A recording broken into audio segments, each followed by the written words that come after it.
What's up, sports fans? I'm Rene Garza Jr., And I'm Freddie Guevara. and welcome to another episode of Tailgate 956, a sports show that covers sports across the valley and the Lone Star State. Now, my brother, this weekend Tragedy. of sports, tragedy, triumphs, blood pressure spiking. Nah, I just gave up already. Yeah.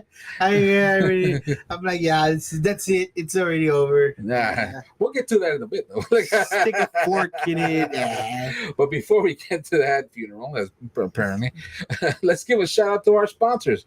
Apogee Comics, the best in independent comic books. If you're looking for a great read, make your next comic book Apogee.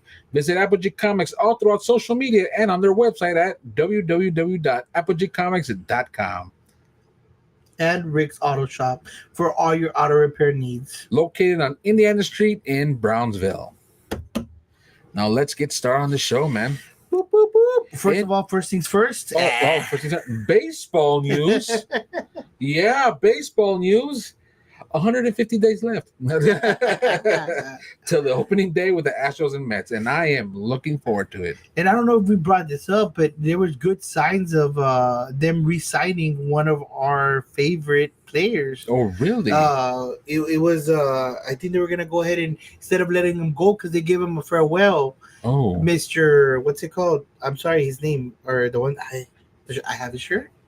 Oh, Alex Bregman? Bregman, there you go. How did I miss that? I'm a Bregman fan. Oh, yeah, they were saying apparently that they were like there was talks and that they weren't gonna let him go, but I don't know if that's speculation or not. But there was a little bit of news around there about Bregman, maybe coming back. So hopefully that's not all talk. Hopefully it is true news, and hopefully it will come through because that would be awesome.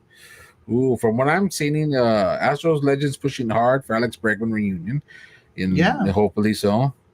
Superstar, 162 million superstar predicted to cut ties to the Houston for the Tigers. Oof. Well, hopefully that isn't true at all. Hopefully that's not true. Well, like I said, it's 150 days, and it might. Hopefully the pancake flips in our favor. Whatever happens, hopefully it's for the best of the team either way. But re-signing him will be awesome. Oh yes, it would be. Awesome. It would be necessary because honestly, he does bring a lot to the table as a third baseman and also to the plate. Yes, he had a crappy season. There's somewhat of a crappy season, but you know what? A lot of the Houston Astros had a crappy season. Yeah, we can see. But it's still good, though. What am I saying? That's also crappy because we still made it to the wild card. Yeah, we made it to the wild card with what we had and all that. Fought hard. Yeah, we fought hard. We still fought hard to the end. So but it's because you see the worth beneath all the dusty season. I guess. Yes. The dust in the season that kind of kind of picked up. It just kind of took off that polish off of him. Yeah. You kind of saw it. It's because it was a very grimy season. They had to fight nails and tooth to get to where they did and to come from underneath. Yeah. They had to dig their way out, and they had to fight for it. Yes. They fought hard, and I think that took a lot. That takes a toll on players. Oh, it does. And I think that was one of the reasons. It definitely does. Yeah. I felt it was a rough season. Better choice of words. It was a rough season, but we managed to go the distance, and it wasn't the best of Alex Bregman performance, as well as others. Framer. Well, then again, but there ain't no shiny on that or polish on that guy. That's a wound that I won't heal because just keep scratching. It's like he keeps scratching it too, just thinking about it. You can wax it. You can do whatever you want, but it's still you know the phrase, guys. But hopefully those rumors go in favor towards Houston, and he ends up getting re-signed. Hopefully so. Mm-hmm. Hopefully so. And I hope Altuve has enough pull to make that happen. So I'm positive and excited. That's great news. I did not know that. That's great news. Yeah. But on to the basketball court of things. B-ball. But yes, 150 days to go. Oh my God. I can't believe that. Now we're talking about B-ball again. Wow. Here we are again. And it was a different story. It was a different story because the Spurs and Mavericks faced off.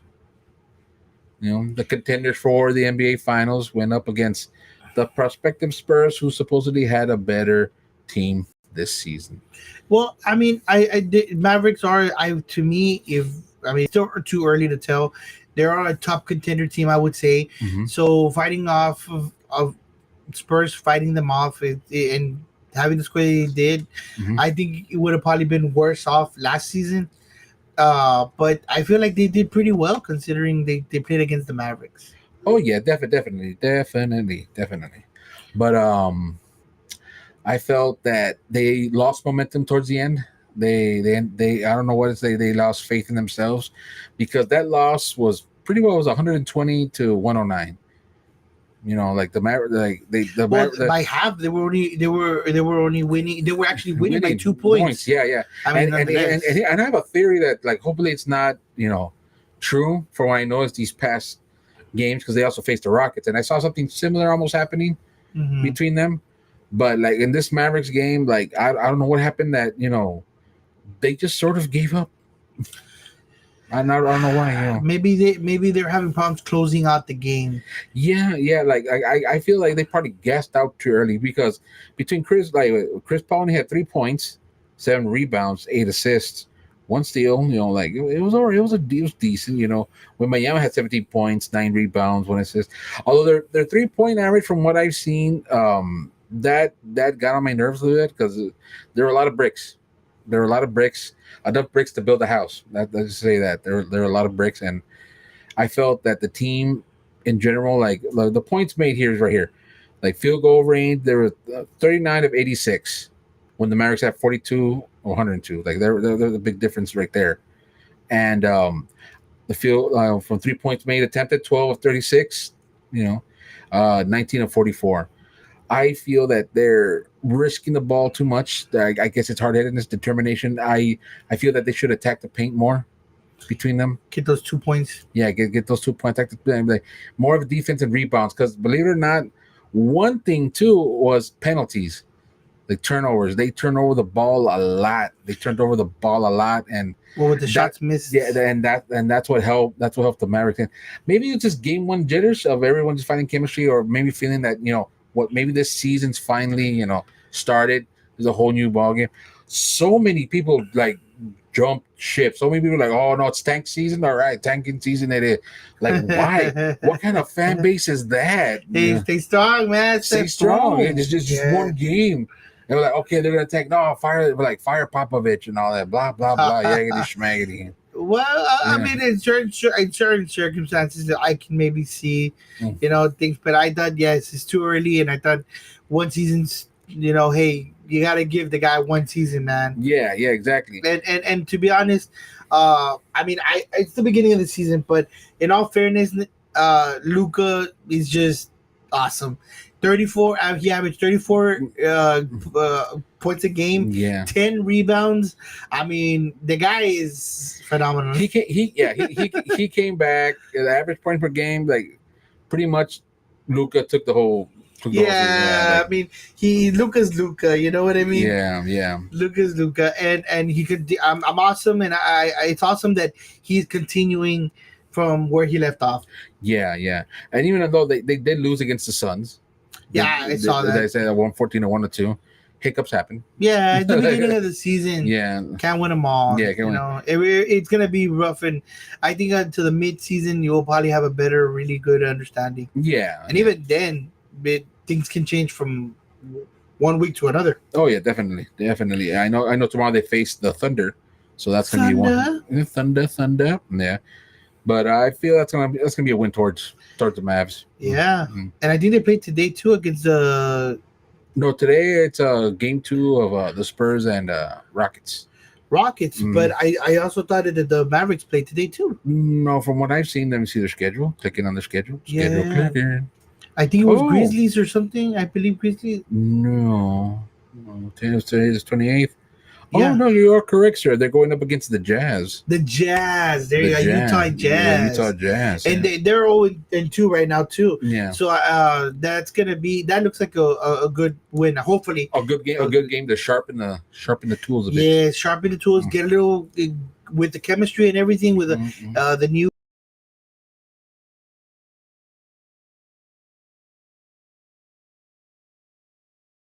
players.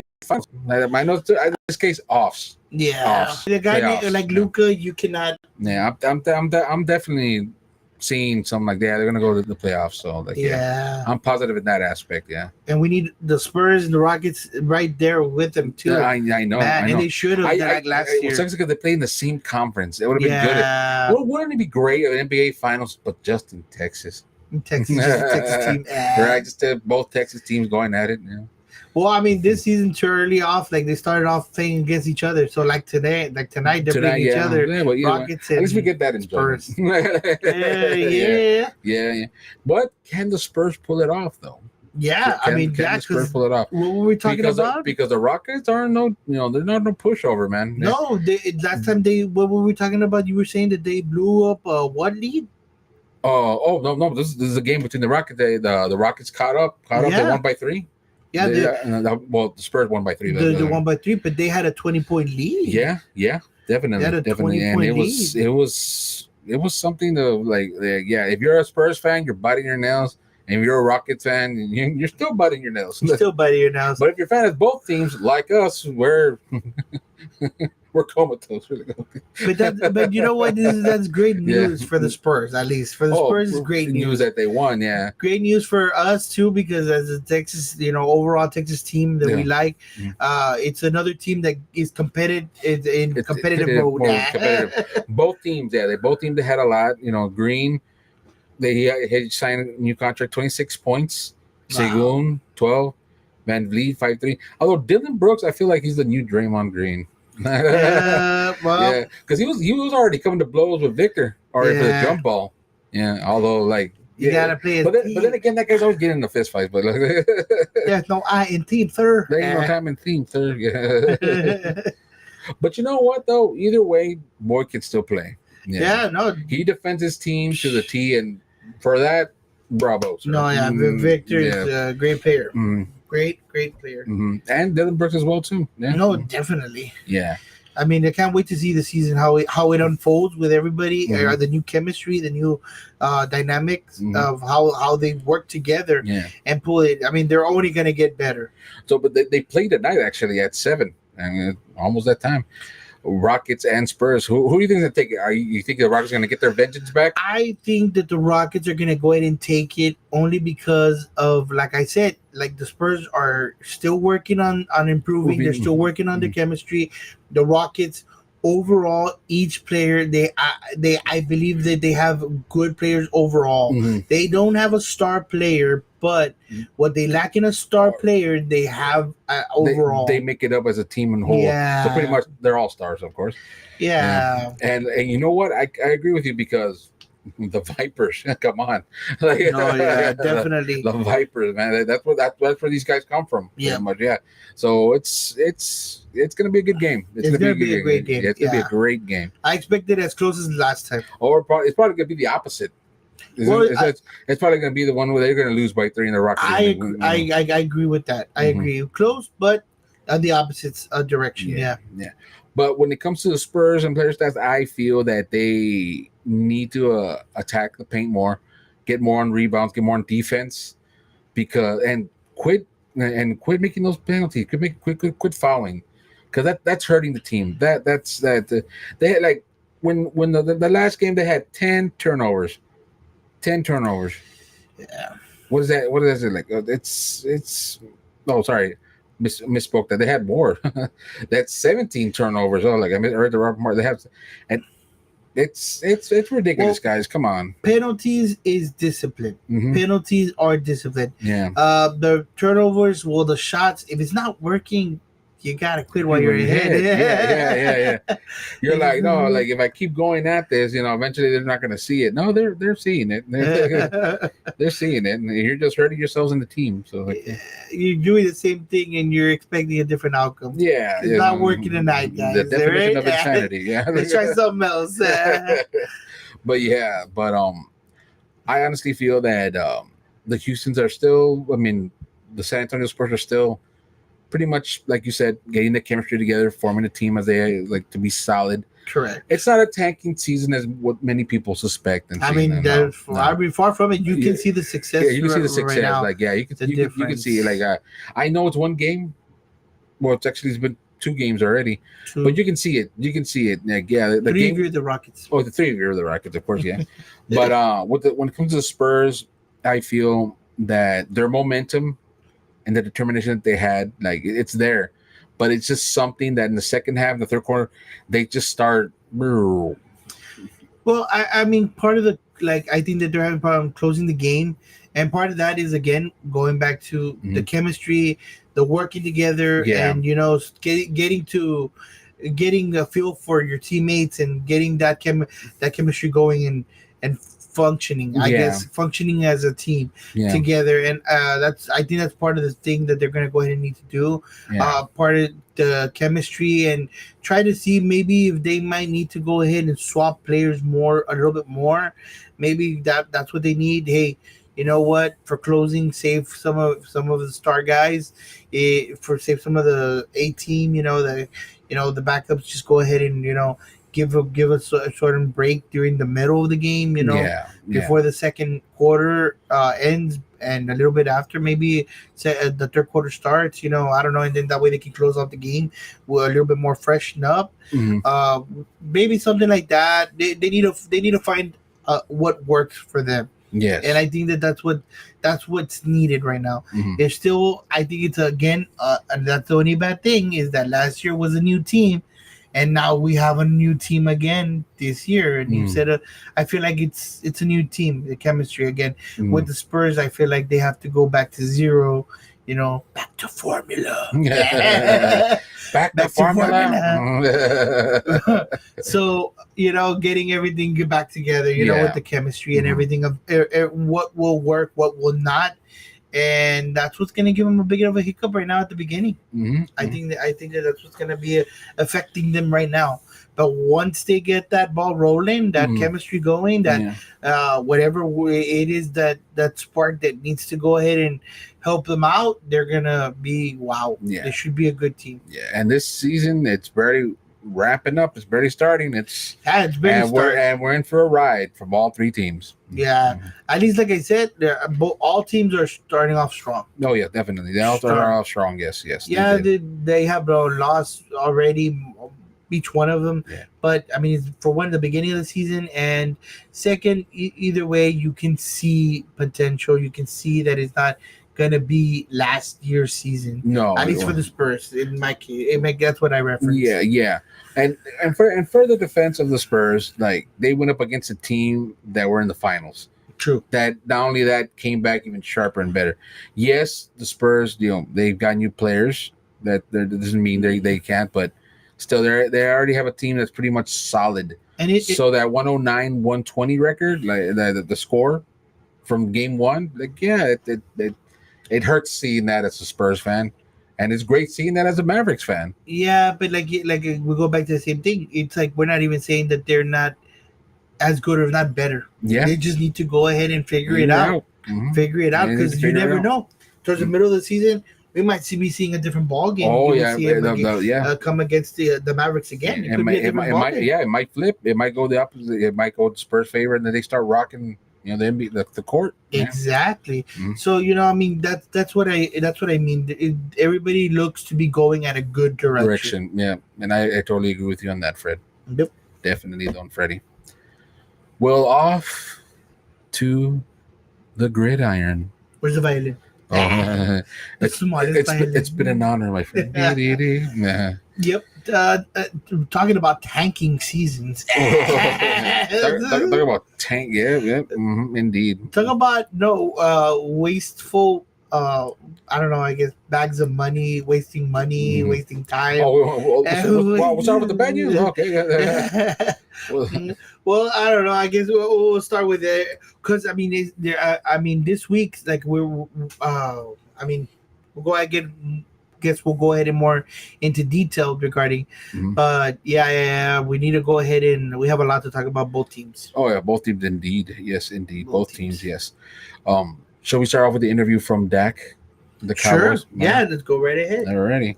Here's what Dak Prescott had to say the post conference after their loss to the 49ers. Oh, if I can get the That's all I can ask for. All this team can ask. Yeah, hell yeah, there's belief. I mean, that's all I can ask for. All this team can ask for is an opportunity. Ball in our hand, down 6, to go win the game. And first one, in cut, got to just put the ball higher. Nowhere else, I think, in that moment. I mean, from my view, to go with the ball, just got to put it higher and/or scramble, create something with my legs being his first down.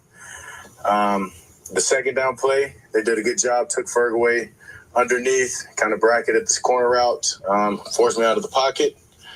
Third down, liked the matchup, took a shot, didn't convert it. Then on the fourth down, I got pressure early. I had to get out of the pocket and kind of put something up for hopes. Hope that there was contact on the end. Didn't go that way. 2 guys on 1. They made the plays when they needed to, and we didn't. Yeah, hell yeah. So, what are your thoughts on Freddie? Hopes. There's no. I mean, no. And unless you're dreaming. Unless you're dreaming, because this is a nightmare. This is completely a nightmare. I anticipated. I believe we talked about it in the last show. I believe 2 shows ago. We talked about that. I coming back from bye week. For one, the Cowboys always do bad coming back from the bye week. But apart from that, I don't think they were ready for the 49ers. Yes, the 49ers were injured, but I believe we were more injured. If not, I mean, I really don't know who the players were injured on the 49ers, but I can tell you more key players were injured in our team than the 49ers, because at the end of the day, they got Debo and Kittle back that day. We were expecting Bland and Parsons, and we got neither. We got neither. Neither one of them was able to go ahead and play against the 49ers. And even at that, I don't mean to interrupt, pretty much the struggle, the destroyed the defense that the Cowboys had, they still managed to make some magic happen. Although it wasn't enough to hold them back throughout all 4 quarters of the game. To be honest, they did a phenomenal job at the beginning of the game. They did a really great job stopping them. Definitely. They kept them down to 3 points all the way to the end of the second quarter to the end. They were 6 points, only 2 field goals. The defense did that. Where was the offense there? And that's the problem, that I feel that the defense, not only the defense, but also CeeDee Lamb is already frustrated with not being able to do anything on offense. Our offense not doing anything. I mean, here you are struggling, putting this team down, and then they score on you, they get momentum, and that's a big thing. And that's a big thing. Once you get momentum going, it can make a big difference. You can have the best number 1 defense, but if you can break through that in momentum and just in one moment to make that change in the opposite, either defense or offense, whichever, they're number 1. It doesn't matter what the team is. And if one breaking moment of momentum can make a huge difference, we don't got that. We don't got any momentum building. We build it in defense, and then our offense doesn't do anything with it. And that's the problem. Yes. Our offense just boom, and it all starts and ends with Dak. I'm tired of hearing Dak is not the whole team. Dak is not the whole team. He is a leader. He's getting paid $60 million to throw already 2 interceptions in multiple games. How do you expect to win a game like that? How do you expect to win? So that's what I'm saying. It starts and ends. How he's not all the people. He's not 11 players in the offense and 11 players in defense. Well, yeah, he's not that many people, but he is a quarterback that takes leadership and makes a big difference, and that's why quarterbacks are important in this game. Yeah. It can make a team or break a team, and he's breaking us. He's breaking everything. He's breaking the spirits of fans. He's breaking the spirits of every single player. CeeDee Lamb, I don't know. I saw an interview where the commentators were talking about who do you think is going to leave first, Dak, CeeDee Lamb, or Parsons.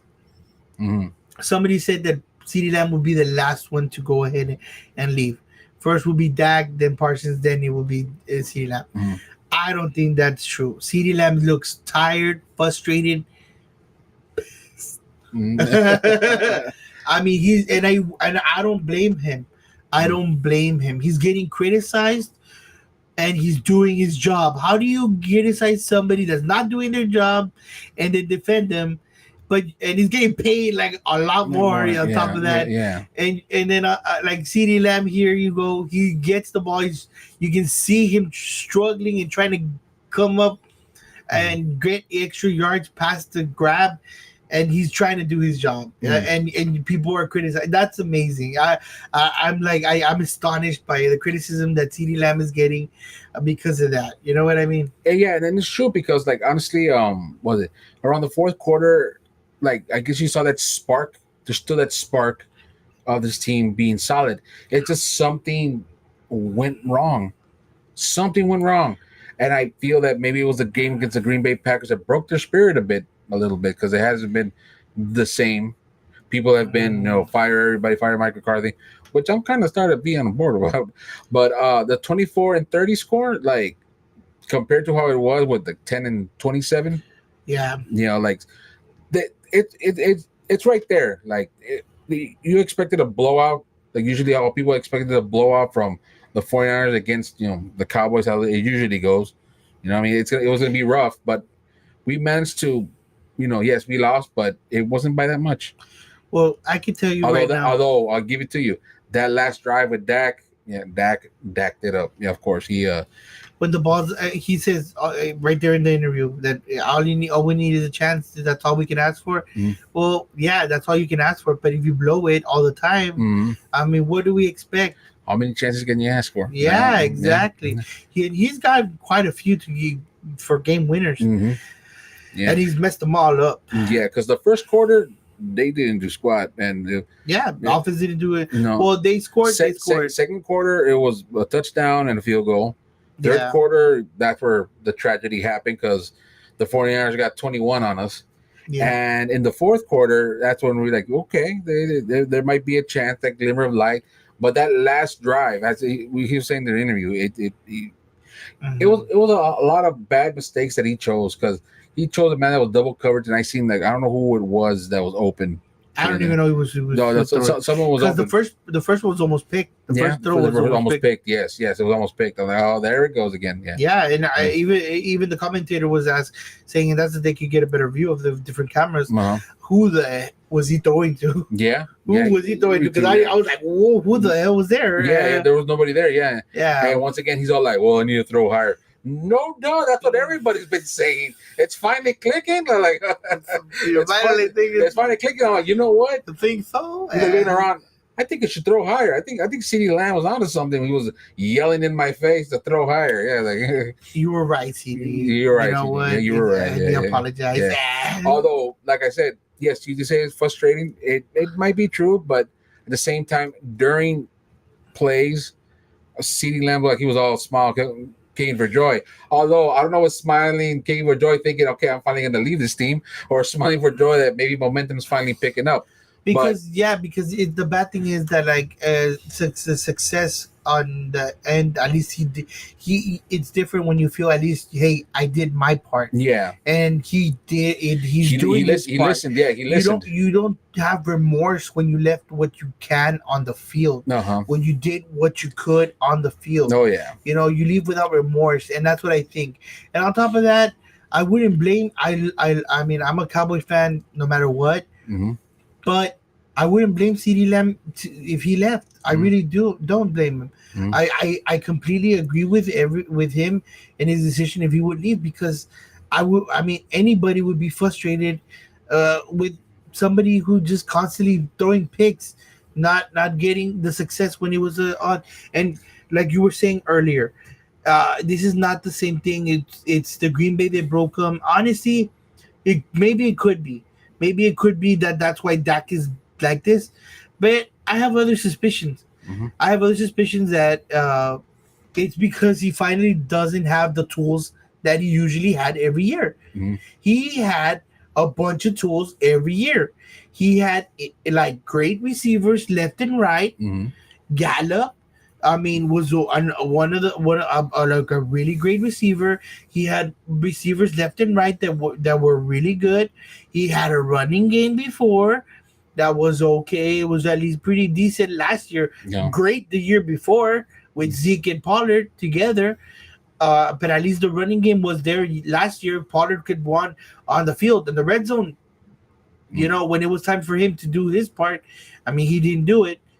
Parsons, we knew. Well, at least I always said Parsons in the red zone is not going to be able to do it. Mhm. But I mean, at least he got you to the red zone. Now you can finish it as a leader. You know, you do it with your hands, and that's what I mean by I put so much in him because he's the leader. He should be able to do it, and he had the running game before. For people that are complaining this year, it's because he doesn't have. He had it last year. He had it the year before, and he's got it almost every other year. Yeah. He's almost had it. Yeah. I mean, Zeke from the beginning till when they got Parsons, I think maybe a year in between, he was a little bit more off than he is right now. Because I'm not gonna lie, he's not the same right now. Yeah. But even then, he got a touchdown and he got what we needed. Zeke, at least he did that, which I've always said he's that kind of a guy. They finally used them. They finally used them how they should. Yeah, and everyone that didn't have in their fantasy football team at that time were probably punching the sky. Probably, I was like I'm like, what? The only time I don't have. Well, yeah, but that's another story. That's a whole other can of worms. But you see, so I don't want to give it. Nobody should give excuses for that. No, because this year, he doesn't have the this player. I've seen quarterbacks that do with a lot less. Mm-hmm. With a lot less. Mm-hmm. Yeah. You know what? And you know what? If he wanted better players. I mean, $60 million. He doesn't deserve that. Mm-hmm. Everybody can tell you he doesn't deserve that. He doesn't. No. There's a lot better quarterbacks than him that are getting paid way less. Mm-hmm. That money could have been used to make and build a better team. Mm-hmm. Maybe even one that didn't even need that much of a good quarterback. To be honest, Derrick Henry. Derrick Henry. That's the start of it. Don't get me started on that one. No, don't get started. Because I said it even before. Because like it was. Yeah, I guess the point of me is like no point in spilled milk. I guess. Yeah. But I mean that does hurt. It does hurt. It does sting. Yes, it does sting. Because not only him, Diggs. We had Diggs also. Mm-hmm. That was that was a really really big catch. And we let that go too. Mm-hmm. I mean, but you know what? At least he went with the Texans, which they're having a really, really good season. So except for the offensive line, but we'll get that too. We'll get there in a minute. Yeah. But yeah, I mean, honestly, it's just like completely. Honestly, I don't understand what is it gonna take to get rid of that. And then the another thing. People might not understand, but or at least maybe this is my opinion. Dak, because people say that if Dak leaves, he's gonna win a Super Bowl. I'm gonna be honest with you. He might, if he leaves the Cowboys and goes with another team, he might. Mm-hmm. But he will only do that because a person's will to show up. When they have that strength, that will to go ahead and actually show up because they're like, I'm gonna show them. Yeah. It can make a man strong. You don't want to underestimate a man that has that contempt like that, being like that. Mm-hmm. You don't want to underestimate. I wouldn't underestimate that going to another team. With that being said, that he's gonna show us. Yeah. Why do we leave him? And we shouldn't have. Yeah. But given that, we have to understand that he's never gonna be able to do it with the Cowboys. Mm-hmm. He was able to. If he does that, I believe he'll be able to do that with the strength of having that. Like, I'm gonna show you. Yeah. I'm gonna go ahead. You don't want to underestimate a man that has, a lot of, Yeah. He a lot of reason. a lot of reason. You know, and I feel like that's the only way it will happen. Mm-hmm. So even if he were to win, I don't believe that he will ever win us a Lombardi Trophy. No. Not with the quarterback that we're seeing. He look at with, I mean, he has CeeDee Lamb. Yes, he doesn't have a running team. It's all up to him. He cannot do it. Mm. I've seen quarterbacks play for less. I mean, look at with the Chicago Bears. I mean, hey, I know they lost this past weekend. That was a fluke, nonetheless. It's the reason why they call it a Hail Mary pass. But nonetheless, yeah, that man has no weapons, and look at what he's doing. Mm-hmm. Look at what he's doing. Mm-hmm. I mean, that's what I'm talking about. He's a rookie, and he's a rookie. Yeah, you know what I mean. Dak as a rookie, he didn't start off at the same place. Yeah, he had a great season. Yeah, an undefeated, and he should have, because, on all honesty, everything was made for him. The team was already built. Yeah, the team was already built. So, I mean, yeah, I do believe that Dak, the only way he'll win a Lombardi Trophy is in another team, not with the Cowboys. Wow. And it will be because he's determined to show us, because we left him. And that would be the only way, because I do not feel that he's going to win us a Lombardi Trophy. I just have to agree with you on that. It's true. It's been too many years. It's been really rough that at this point, it's kind of a punchline, him being a quarterback with the Dallas Cowboys. Not that, he's a bad quarterback, just a bad quarterback with the Dallas Cowboys. It's been proven. It's been shown with other quarterbacks that they do phenomenal with other teams. Again. Yeah, time and time again. Look at, was it Baker Mayfield? We went to Tampa Bay. But you still saw, we all still talked, and we also said that he's still a good quarterback because you saw the potential. You saw the potential. Yes. Look, a lot of people like to compare. I don't know why they like to compare Dak to Drew Brees, because he didn't win a Super Bowl until I think his 8 or 9 year, I believe. Yeah. 8 or 9 year. Yeah, but you saw potential in that guy. Yeah. Stats don't speak completely, or don't completely tell you the whole story. No.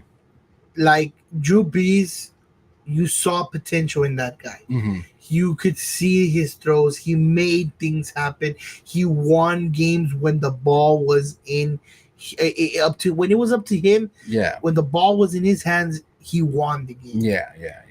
You don't see, stats don't speak the whole truth. They don't really say the whole story. Yeah. And unfortunately, I mean, that I've seen Dak, I've seen him play, I've seen him what he could do right now in this season. That it's all him. He crumbles. Yeah. He crumbles. Yeah. He's been crumbling. He's been falling. He himself cannot do anything. And even then, when you build the whole team for him, look at how far he can go.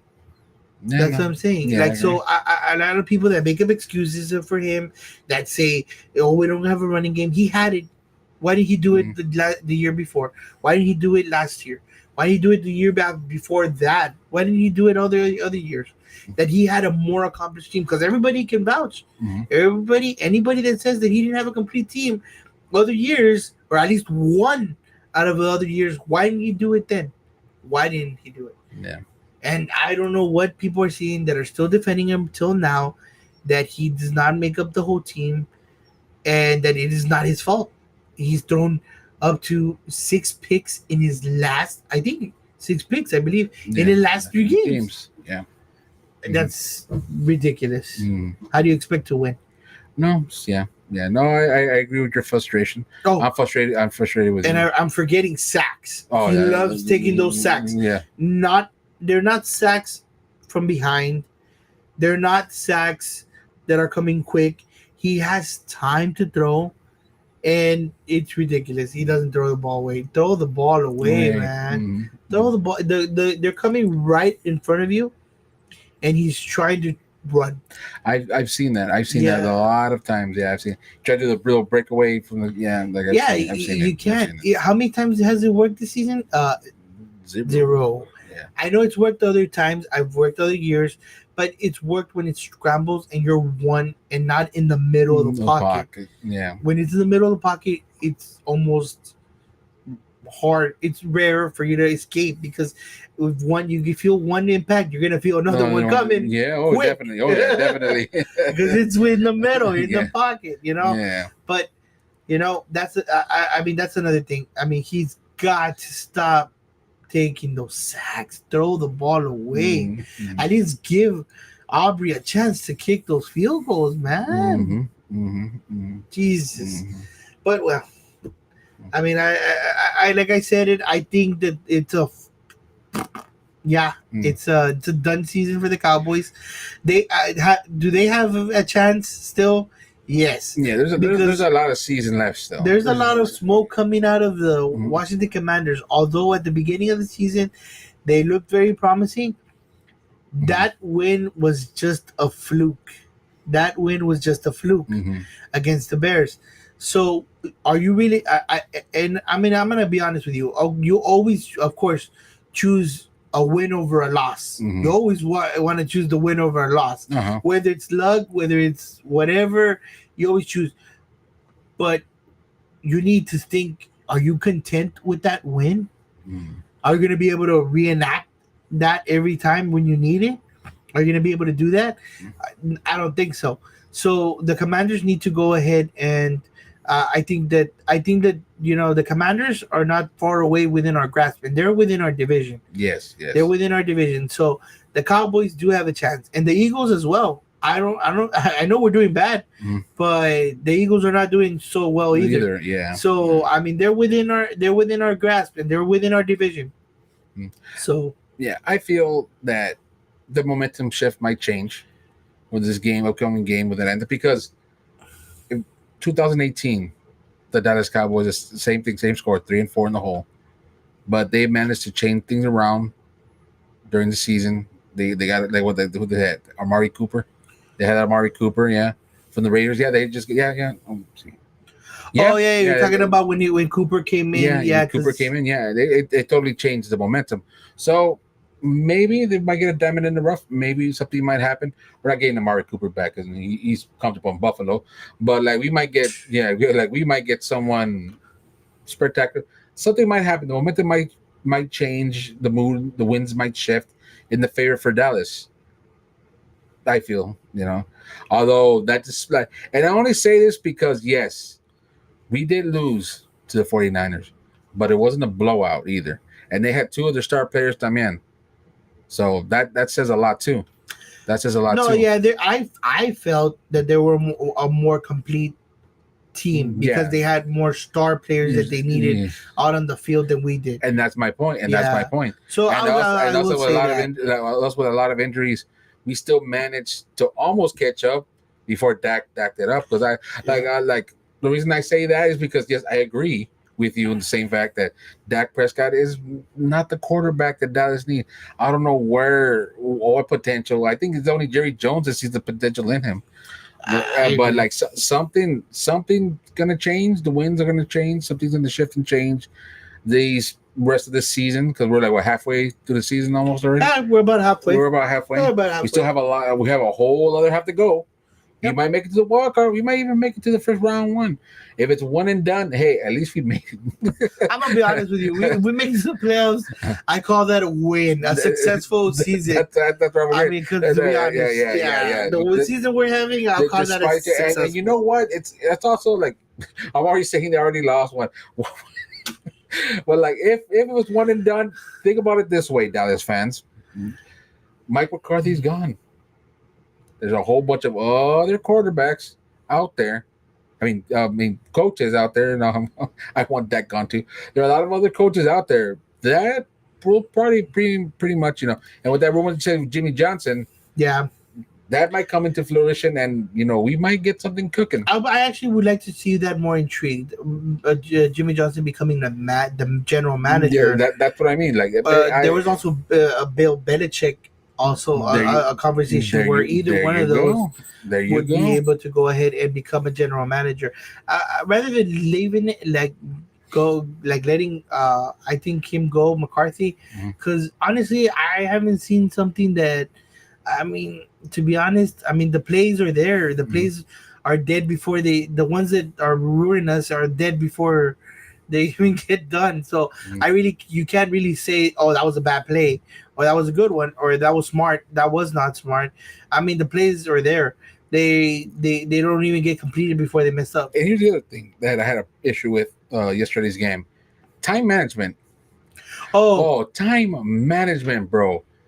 Oh man, that's the crux of the only timeout that I am against, but it's again this is my thing, and I was gonna get to that right now. I was gonna say it. It was on defense. It was on defense, and why did he call timeout? Because it was a fourth. They were going for it on fourth down on the first quarter. But that's why I didn't mind as much because it was the first half. Down. Yes, first half. Yes.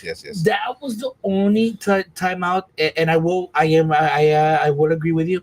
But I was gonna say that I'm gonna be honest with you.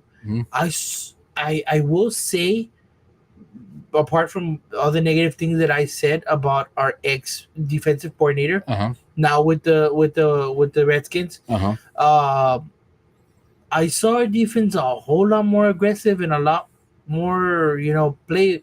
They played a lot better than Zimmer, and they give Zimmer a whole lot of credit for being smart, for being. I'm gonna be honest with you, as a defense, strategically wise, I know he's missing players. But I don't. Even when they were like all there at the beginning of the season, I didn't see something that hey, you're using them correctly, or using them as you should. And again, in that case, Zimmer needs to have something prepared if it's fourth down instead of being able to waste that timeout. So, I mean, yes, McCarthy doesn't take care of completely the offense, but I know he likes to be more involved with the offense. Yeah. And he allows the defense coordinator a lot more room to be like the second head coach. Let him do his thing. So if I would have to blame anybody for that timeout, it would have to be Zimmer, technically speaking, because I would have to assume he didn't have a play ready for a fourth down that early in the game. Yeah, because honestly, I felt that it would have been a totally different story if we had at least one timeout. During No, I agree with you. Yeah, I agree with you. That's why you should never use timeouts early in the game because they're very useful when you have a minute left and you have a drive. I believe there was still, it wasn't at the 2-minute warning yet, because I think after the 2 minutes they can't challenge. Yeah, after 2 minutes they can't challenge. Yeah. I think it was before a little bit before 2 minutes and 50 seconds. Yeah, it was. I think it was a pass interference against was it Down? Was it Down? No. Turpin. It was Turpin. Yeah. You seen that? It was passing. Yeah. A good time. I would have been great there. Be like, hey, challenge. That would have gotten us first down. That would have gotten us the field goal that we needed, and possibly win the game. But you know what? Well, that's the thing. Because if it was because it was already way past field goal range. Because if it was after it still wasn't 2 minutes left. They could have still challenged it. That's what I mean. That's what I mean. They could have challenged it. There was no timeouts left. There was no timeouts. I didn't know about that. I'm trying to recall that, but I'm gonna be honest with you. But it's because there was a lot of bad calls. Honestly, there were a lot of bad calls. There was a lot of bad calls, and especially a big one where I don't know where they got that was legal. That the receiver blocked away and left one of the 49ers receiver wide open, which I think was Debo on the end zone, which got him a timeout. That should have been offensive pass interference. Gotcha. Or holding at minimum. Yep. But you know what? Yeah, I mean, there was a lot of bad calls, but given going back to like the challenging, and that's the case. Yes. Again, we go back to time management. But if I would have to put a blame for using that timeout, it would have to have been Zimmer because he's in charge of the defense. They were on defense. The offense was going on fourth down. And the only reason why I would assume he called timeout was because they weren't expecting or they weren't ready for a fourth. So that falls under Zimmer. In my perspective. I don't know, in my opinion. So like you say, that's why I'm saying I mean, because at the beginning of the when McCarthy first started, he was one bad person, like probably the worst coach on time management. Yeah, he would call timeouts early like crazy. easy. Yeah, I think he's gotten better at that. I think he's done a way better on that. Calling timeouts to check his social media. Yes. So, and I don't really put a lot of blame on him. I really don't put a lot of blame on him. That's why I'm saying I would really like to see an interest on the decision making from the top, because as a coach, he just coaches the players. He doesn't get the players. So I would like to see a change in what players they get. Because in all honesty, the first thing a good general manager will do is get or scout for a new quarterback. Yeah. If he doesn't do that, I already have low expectations of the new general manager.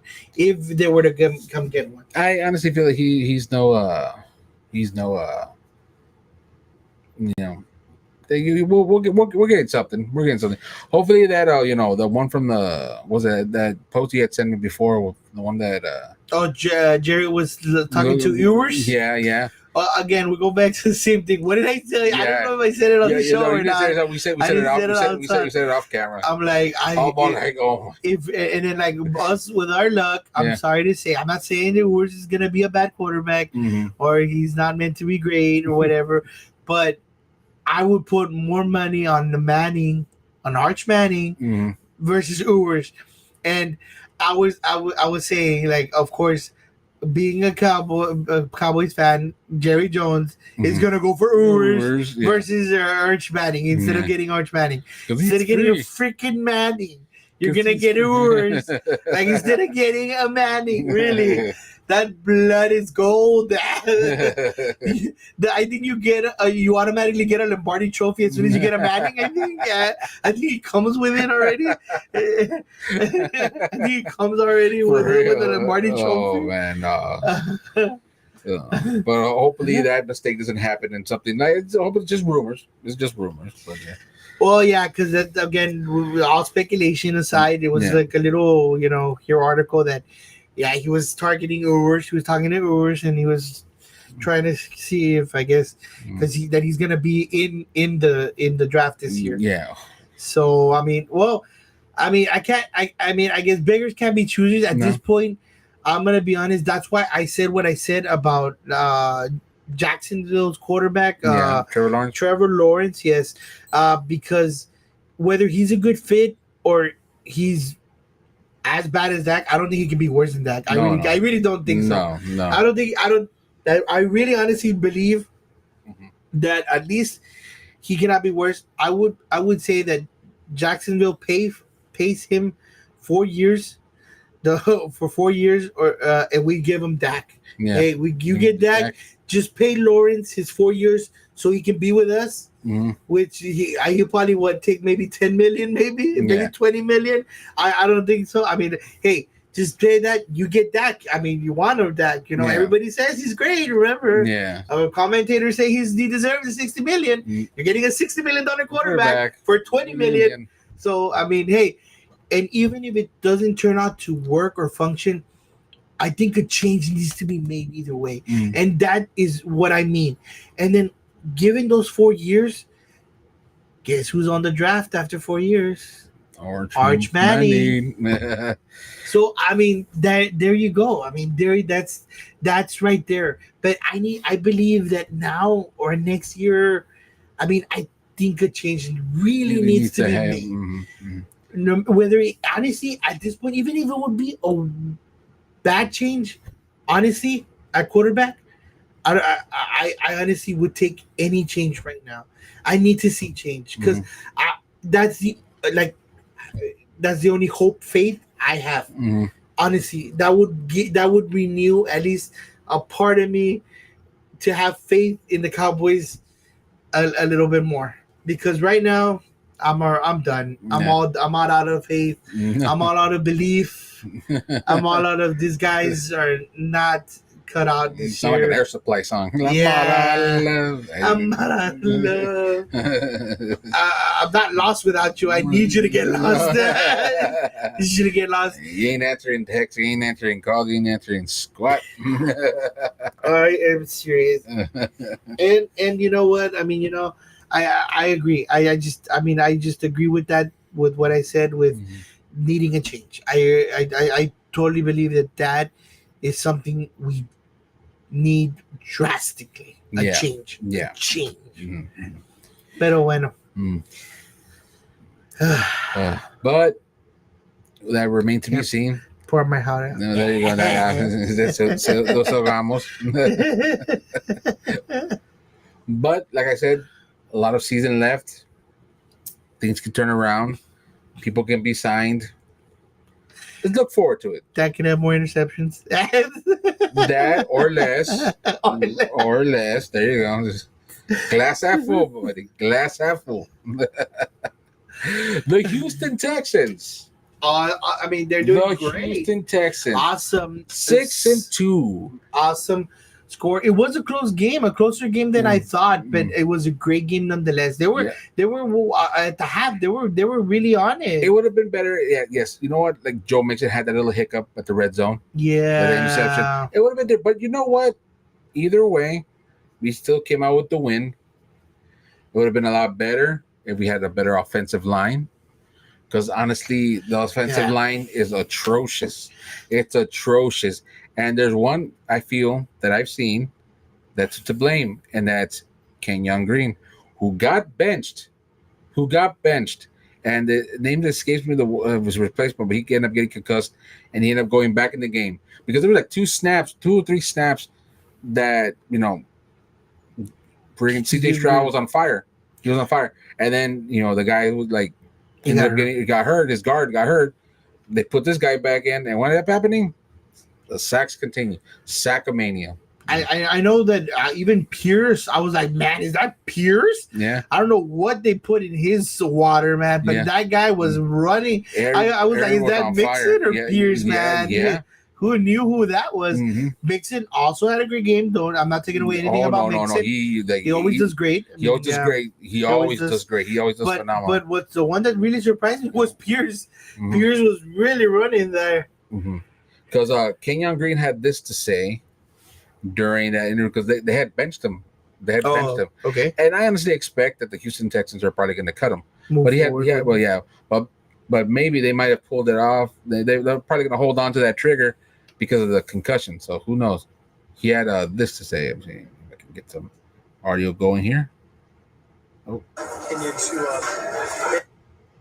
on what's at task, their drive, trying to score, trying to win again. Can you man it out of the game? How did you handle that in terms of the ebb and flow? Just to be in and out of the game. Well, it's hard to understand, but from what he was saying was that we need to focus on. Yes, I had to redirect my focus on protecting Stroud and making sure that he doesn't get hurt. But I guess that definitely did. That was your whole position to begin with. Why are you still letting them get hurt? You know what I mean? I mean, I'm gonna be honest with you, and that's what I was going for at the earlier of the game. That although they did great, they beat a division rival. Yeah. They stay on top of the division twice, because that was game 1 and this game. Yeah. So they don't have to worry about them anymore. No. And on top of that, they're still on top of the division. Yeah. And I have something to say about the Colts, like the quarterback Richardson. I have but good thing. Okay. Yeah. Is that if they play like they did like that against this week's Lions? Man, I'm afraid for Stroud. I'm afraid for Stroud because I saw Stroud on top of everything. He was ruining his gameplay, his way of playing, because he was getting frustrated. You saw the frustrated, and he's usually calm, cool, and collected when it comes to it. He looks for somebody and then bam. But no, they were just tearing through him. Yeah, tearing through him like Pep Bradley, that construction paper where the football players go through. The cheerleaders, they hold up the banner, they pull. That's what it looked like. That's what the offensive line looked like. Through. Yeah, it just went right through. Well, I will say, even when he got the ball out of his hands, he got it. He still got a piece of a knuckle, a piece of something, man. Somebody always knocked him down. Yeah. And they still got to him. Yeah. Either way. Mm-hmm. And definitely that's the first thing that we said last before the end of at the end of the season, mm-hmm. and going into the season this year, that they need to protect Stroud. No, they need to better job protecting Stroud. And they're gonna face the New York Jets this Thursday. Oh, I'm sorry, the Jets are gonna play the Thursday. So yeah. No, against the Lions is the one that they need to be careful. Oh no, that's the game after this one. Yeah, the game after that. Against the Lions, they need to figure it out. So they got a little bit more time. Yeah. Against the Jets, I'm not too worried. I think Stroud should be able to go ahead and maneuver or at least, keep him at bay. The only thing that worries me about that is, like I said, the protection. They're not protecting him enough, and I'm afraid he might get popped, and like that's when the losing streak begins. Because if he gets popped during this Jets game, that Lions game, they're gonna tear down. They're gonna tear him down. The defense is gonna have to make magic happen. I don't know if Keenum's still playing with a secondary quarterback. So either way, like the offensive line needs to hard tighten. Something needs to change because CJ Stroud's gonna get hurt. He's gonna get hurt. Oh, and then you're ruining the gameplay too of how he plays. You know? Exactly. You guys are not playing your game. You're playing their game, and you're messing up your quarterback's rhythm to go ahead and throw and release. And that's what he has pretty quick release, complete considering. But yeah, I mean, he's I see the frustration and he's getting, and I understand him. Yeah, completely understand him. Totally. And not only that, this 2023. It should be different, and I feel that the reason it isn't different was because of the offensive line. And right here, the quarter tells you in the first quarter, 10-3, phenomenal. Second quarter, nothing. Third quarter, great. It was just a field goal, but still nothing from the offensive line. The two plays that I was telling you about, the one that was in the fourth quarter, 7. Ended up getting the touchdown. Now, what does that say? Our offensive line is not helping. They're not helping. These scores should have been a solid 10 all around, or even better. I'm not gonna lie, against the Colts. Yes. Yeah, against the Colts. Of course. Okay, and the kind of here I go with when it comes to the quarterback. Okay, in your quarterback, you're a leader, right? Of course. Yeah, you're a leader. You're supposed to set the example. I'm like, everybody follows your leadership. Hey, you know what? Follow me. We're going to do this. We're going to score all that. I think his name, Anthony Richardson. Yeah, for the Colts. Yeah. He took himself out of the game because he felt tired. I'm going to be honest with you. I didn't see that. And I saw most of the game. I'm not going to lie. I did miss a little bit of the middle. He took himself out of the game because he said he felt tired. He said that in the post interview. Oh, I felt this because I felt tired. Bro, your team needs you. You're dying out there, and you go out. Look, the 2023. Come on, man. It was a close game. A close game, and you failed your team horribly. And here's where I'm going with this. Yet, our quarterback is struggling to get those touchdowns, and our offensive line that's pretty much horrible because of one key player of Kenyon Green, probably a nice guy. But when it comes to being protecting, protecting, you know what? Come on, man. Are you afraid to get tackled? Are you What's afraid? Going on? Do you have anger towards CJ Stroud? What's going on? Why are you messing that up for your team? Is the pressure too much? What is it that you can't hold? You're a guard. Why can't you hold them? Yeah. Well, what's going on? What's going on? And then against a team with a quarterback that takes himself out because he's tired. I mean, maybe the only thing I can think of is that maybe he had an injury. He didn't want to say that he had an injury, but I mean, other than that, I mean, it would have been clear cut if he would have had an injury or something would have happened beforehand. So I mean, doing that, honestly, that's ridiculous. That's that's like you said, it's a leader. He's a leader. He's a leader. He's a leader. Yeah.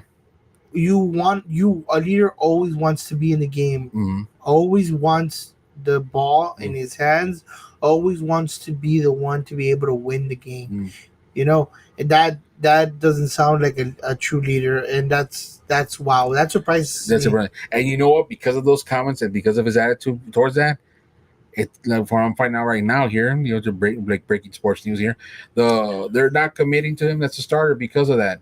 Because that just showed. Why would you? I mean, why exactly. would you? There's Joe Flacco, and watch him beat the Vikings. Watch them beat the Vikings with Joe Flacco, and that's going to say a lot. That's going to say a lot about him being as a quarterback. And he was one of the one of the top ones that got drafted. Imagine if the Texans or the Cowboys would have gotten them. Yeah. Imagine we get interceptions with Dak, and then we get one guy that gets sleepy by the time the fourth quarter. Fourth quarter. Yeah, by the time fourth quarter, he's like, you need to go to take a nap. Take a nap. Yeah. But maybe we need to put Dak in there because his play's only good in the fourth quarter anyways. Yeah, exactly. So there we go. We got the complete set. There you go. Yeah, full circle. Full circle. Rotation.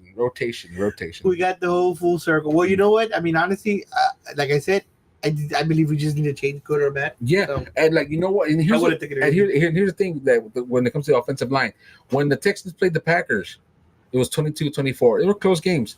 Yeah. This game, I was honestly surprised that we lost. We could have won that game.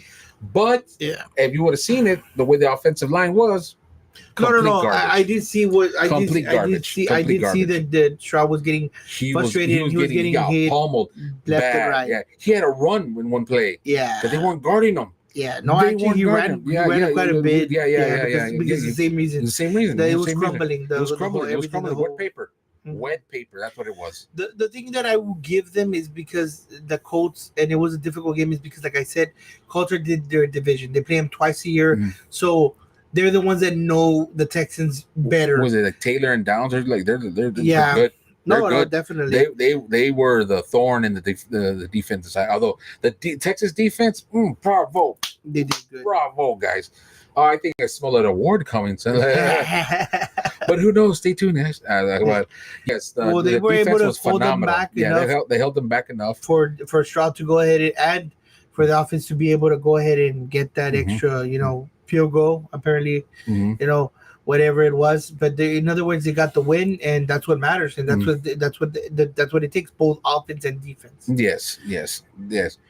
But like I said, the offensive line of the Houston Texans needs a lot of work, and I know there ain't gonna be that much of a rest time between now and Thursday because they're gonna go up against the New York Jets, and I'm pretty sure Aaron Rodgers is he has a bone to pick. A lot of people have come the New York Jets out, but hey, when they do that, I don't know, something in Aaron Rodgers. He doesn't like Texas. I don't know what it is. It's been seen when he played with Green Bay against the Cowboys. Yeah, I'm expecting hopefully a great game and not an injury. When you have a guy named like Rodgers, either way you can't count him out. You can't count him out. You can't count him out. At least in offense. Yeah. At least in offense, there. But I'm not too worried because what I saw that the Texans did have a difficulty this weekend. I don't know if they've had. I haven't really seen it as much, but I know they were having difficulty in defense with the running game.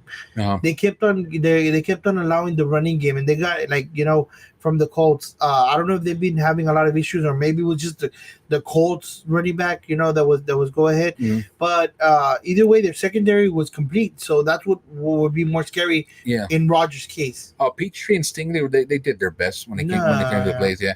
Especially Peachtree. I think he had a pick. Yeah, he picked them. Yeah, that's right. Secondary was doing great. They're doing great. So for at least this game against the Jets, I mean, when you're playing Aaron Rodgers, you're gonna see more throws and runs. Yeah, so we probably see a lot more picks from. So so your secondary, you should be good. Just I guess the running game is the only thing that I saw that there was that the running game was getting. With the Colts, that they got a good running game. Yeah, they did. Or the defense was just having a little bit of trouble with them. In the beginning, I seen that, but afterwards, they pretty much shut them down. They shut them down a lot. They did. Although yes, it was 2023. Like I said, they had a little minor hiccup with Mixon when he got picked. Oh yeah, but that was in offense and their defense. Yeah, that's what I'm saying. Like besides that, and the offensive line. The Texans, the Houston Texans, they're pretty solid. They just need to work on that offensive line because honestly, like if it continues like that, like Stroud's gonna get hurt. Stroud's gonna get hurt. And how? What about Collins? What's his? He's expected. I haven't seen any news on that, but I feel he'll probably be back by the time the Lions game probably. I heard 2 games. I did, but I'm not sure. I mean, like they like us. They said that they were gonna go ahead and Parsons was gonna come back, and he didn't. So that's the only thing. Like I believe it until I see it, but at least I know what I heard so far about Collins was 2 weeks. Yeah, 2 weeks more. Yeah. So hopefully he does come back because they're gonna be well needed for the Lions game. What I would suggest, I mean, I don't know, for at least Texans, it's something to have the Mixon do a bubble route in almost every play. Yeah, and that way when the pocket collapse, at least he has somewhere to throw. I'm telling you one thing. When I see the ball with Mixon, I'm confident he's going to get yards. That's what I'm saying. Yeah, I mean, I'm confident. You know what I mean? Yeah, that's what I'm saying. So give him every chance that you can to go ahead and get the ball. And a bubble route every time as a backup. Yeah, in case the pocket collapse. That way at least you have somewhere to throw the ball. I mean that would also that's keep not a bad idea, the defense at bay too, because they're not going to want to go ahead and close or get there as fast as can. They're going to want to contain, and then when they contain, they're going to give Stroud a better chance or more relief time to throw the ball. Yeah, but I mean, I don't know. I believe that's what the Texans should do. But I mean, the coach has been doing a phenomenal job. He's a good coach. He's been doing great. So I don't know. Maybe they have other tricks up their sleeves.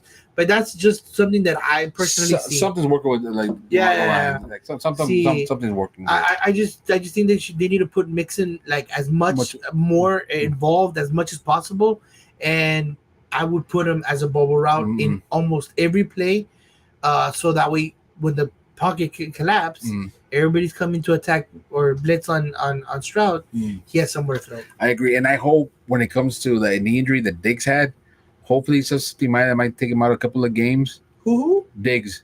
Oh, I heard. Yes, I saw that. He stepped and he just started grabbing his knee. So hopefully it's not. It was a non-contact. I don't know what happened. Non-contact injury. Like I'm hoping he just stepped wrong and he just got a cramp. Well, that's a good thing. When stuff like that didn't look that bad, or it usually never is. Other people say it was like a tear or some kind of tear. Like hopefully it's not, because if it is, I would hope not. That would hurt the offensive line a lot. But hopefully it's not too serious. I don't know if you saw the video of Watson. Which one? Watson from the Browns, the quarterback from the Browns. No, I didn't Deshaun Watson. No, when you literally he's backing up. When his Achilles tendon just you can see it when it pounds like the same thing happened with Aaron Rodgers last season. 4 snaps and you just see his legs. That was nasty. Oh, nasty. But yeah, I like you saw it at the perfect moment, like when the camera just shows it. Well, yeah, I felt that. Yeah. So, and then usually those are like career ending. So, yeah. Well, I mean, for Deshaun Watson, he's had a bad season so far, but at least as a runner, yeah. But I mean, if you're a good pocket quarterback, if you got an arm, it's still there. You still have a cannon. You can scramble a little bit. That's even better. But I mean, he doesn't really need. Again, we don't. We go back to the same thing. And again, Washington's a perfect example. What happened to the running back? Got injured. And what did I say? That's why I don't want a running quarterback. Yeah. That's why, because good or bad, whatever. You can go 8 games undefeated, 9 games. Gets injured on the 10th one. What are you gonna do after that? What's gonna happen? What's gonna be your game plan? You know. Yeah. He just throws off everything. And a quarterback is harder to replace because on top of that, a quarterback's a quarterback. He's a leader, and he's the person that makes a team, I don't know, good or bad. Now, on top of that, you have to change the whole game scheme. So, I mean, it's a big deal. It's a big deal. That's why I don't like running quarterbacks, because they tend to get hurt. And, it's just season ending if they get hurt and when they get hurt. It's a matter of time. Yes, definitely. And I agree with you. 100%. Yeah. Yeah. And that's why when I started seeing Stroud run, I'm like, oh, no. The good thing is that he's a smart runner. He's a smart runner. Yeah. No, he's a smart quarterback. Yeah. But I'm just saying, he's like calm, cool, and collected. Yeah. And to see him getting frustrated because of the offensive line, that says a lot. The problem is the dirty players. Sometimes that when they slide and they still go for it. Oh, Or hit. what was it? Was it the Chargers versus? I forgot. They wouldn't let go of his, like the Chargers quarterback was getting. They wouldn't let go of his leg. Oh, I saw that, and then one of the linemen, he got mad. He got mad. I saw that because he was grabbing him. He was grabbing him. Yeah, he was grabbing him dirty. That was dirty, man. That was dirty. Yeah, I think that was dirty. Was it one of the Cardinals? I'm like, I don't know who. I don't remember what team it was, but I saw that, and I was like, "That's." Was this something that happened? Yeah, it was this Sunday. Right? Yeah, it should have been this weekend. Yeah, you completely saw where the play was already like, well, the ball was out of his hands. Mm-hmm. The defender still had the leg on him, and he was keep on twisting it, man. No, he kept on twisting. Yeah, he thought it was third angle. Twisting. It was the Saints. It was the Saints. Yeah, it was the Saints. Yeah. Oh, they have a bad reputation on that. Yeah, but that was when I saw that. But it's almost like that's what I mean. That's what I mean. Dirty players, like you were saying, protect your quarterback, man. Yeah, protect him. Like, Houston needs just to like pretty much. I don't know what the practice. Make sure, or make Kenyon Green if he's the only one that's available. Have like two of your defensive hit him so you can get used to the hits, or somebody slap him before the game. Hey, get in the zone. It's just like when you were talking about, and I agree with you. It can make a difference when you add a player to your roster. Like in that case, it made a big difference, and you seen it too. Yeah. Mm-hmm. The only problem is, I mean, right now the free agencies, there's no one out there that will make that much of an impact. Yeah. I mean, Cooper Rush. I don't even know what happened to him before when we picked him up, because I can't believe he was in the free agency. Mm-hmm. Let alone us able to pick him up in the middle of the year. Oh wait, not Cooper Rush. Amari Cooper. Cooper Rush. I was like, wait, what? What? Sorry for the confusion. Amari Cooper during that season that 2018 season. Yeah. Going back to that. So we're going back. The reason why I'm going to this is because of the same reason.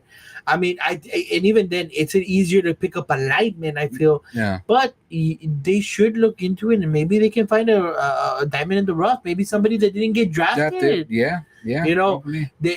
Somebody that got cut. Somebody.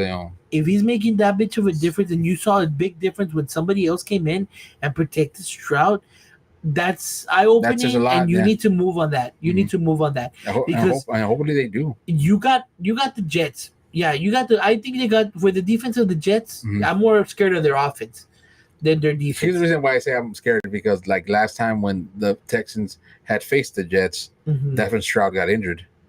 But again, we go back to the same thing. But again, it was raining, and a lot of people were injured.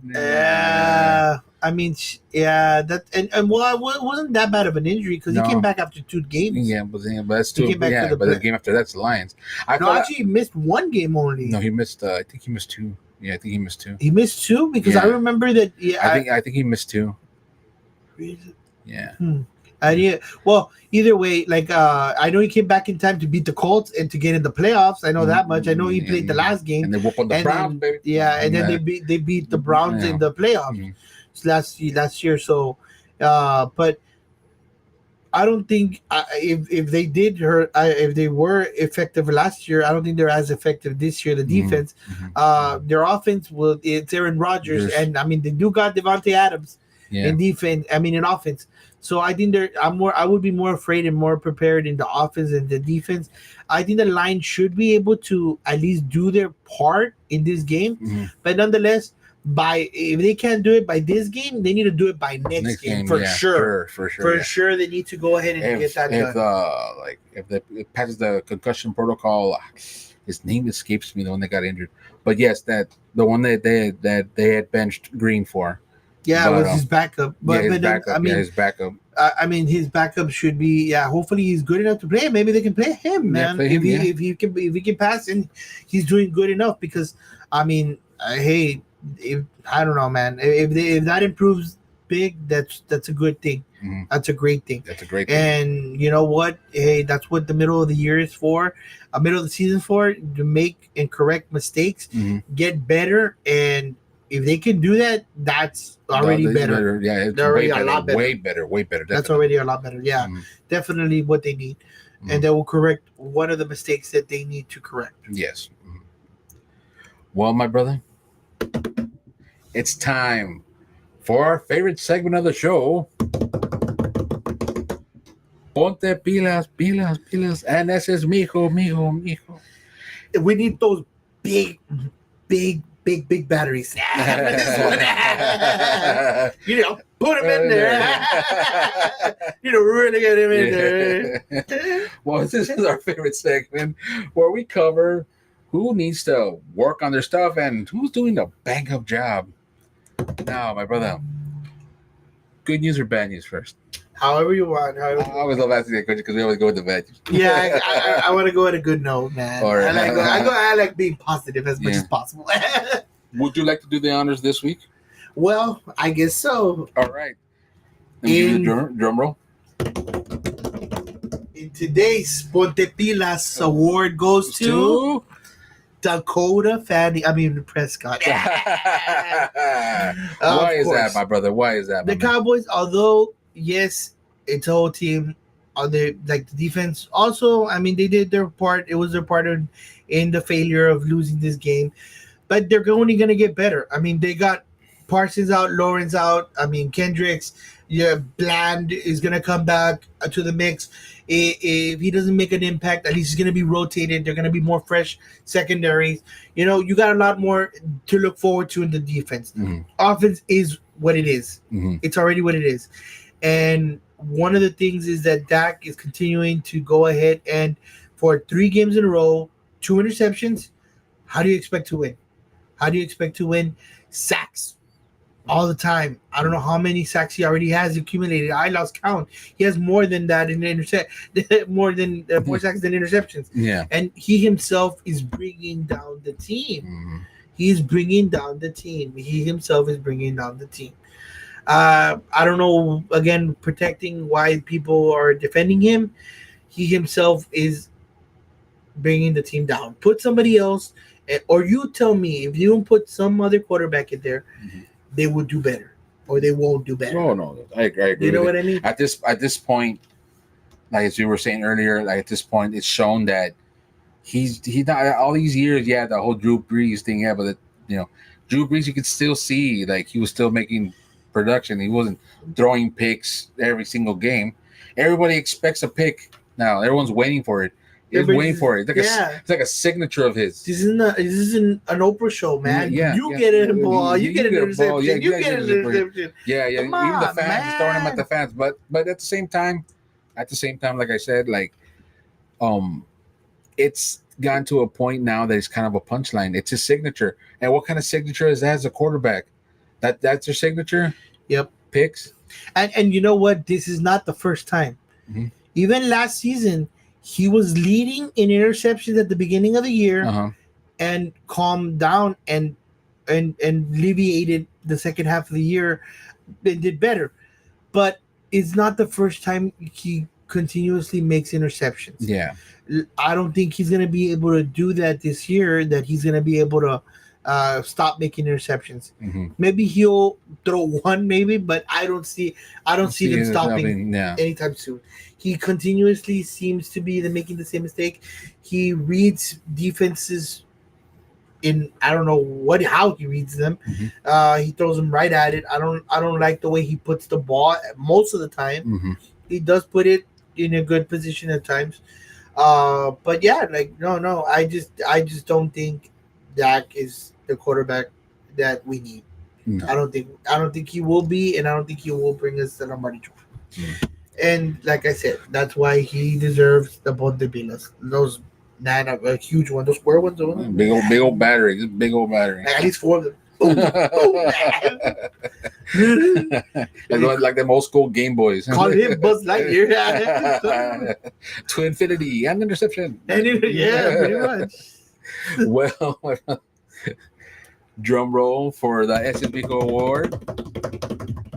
It goes to the Houston Texans for having a phenomenal game against the Colts, and also the defense for doing their best to hold back the Indianapolis Colts. For continuing the win. Yeah, for continuing the win. I mean, they were a big big factor in the win as well too. 6-2, Because man. once again, like even at that, the runner-up for Montepillo was Kenyon Green, but Dak ended up taking that home and giving a brand new speech of belief, but at the post game. But yes, the Mrs. Miko Award goes to the Houston Texans for having such a phenomenal game. Yep. A great game, and even at that, a short rest period because this Thursday they'll go up against Aaron Rodgers and the New York Jets. Yeah, that's gonna be a great game. It's gonna be a great game. It's gonna be a phenomenal game. But it's gonna be 7-2 now. Yeah, I like. Oh, I like to say it again. 7-2, bro. Woo, baby, that's what I'm talking about. Statistically speaking, 10 games won. I know I've said it before. 10 games won is automatically in the playoffs. Yeah, and they already have the tiebreaker with the 6-2. So I'm just saying. I mean, you're almost there. And I'm gonna be honest with you. Once you're there, I don't think you have anything to worry about. I would start focusing once you get to 10.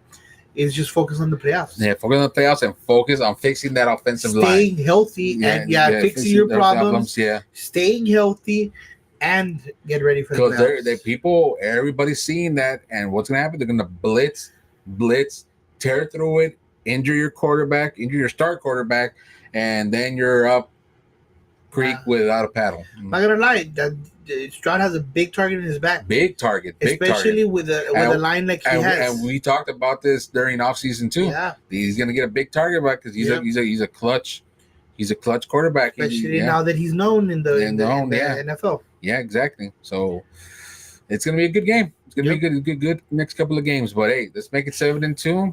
Let's dominate the Jets. Aaron Rodgers. Let's go. Let's go. Stroud and Rodgers. Let's go, baby. Here we go. Except this time win. Hike. Well, guys, that does it for another awesome episode of Tailgate 956. I'm Rene Garza Jr. And I'm Freddie Guevara. And we'll see you at the next tailgate. My brother, let's go catch that Spurs Rockets game. Oh, yeah. I'm in an NBA mood. Get some popcorn. That's amazing. Oh, that sounds good. Ooh,